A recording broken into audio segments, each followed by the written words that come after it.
Hello guys, welcome to Farmer's Vlog. Lawang vlog. Ganito pa rin yung vlog natin. Sana nagustuhan nyo. So ngayon guys, pag matapos na tong ginagawa ko, susunod ko naman yung pang ng andamo, pang spray. Para di na talaga makahabol yung mga damo sa kamuting kahoy. Para naman maganda tingnan.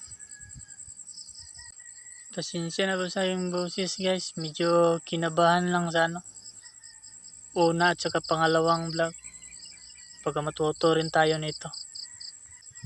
Mahirap pa lang magsimula ng pagpa-vlog. So, yun lang guys.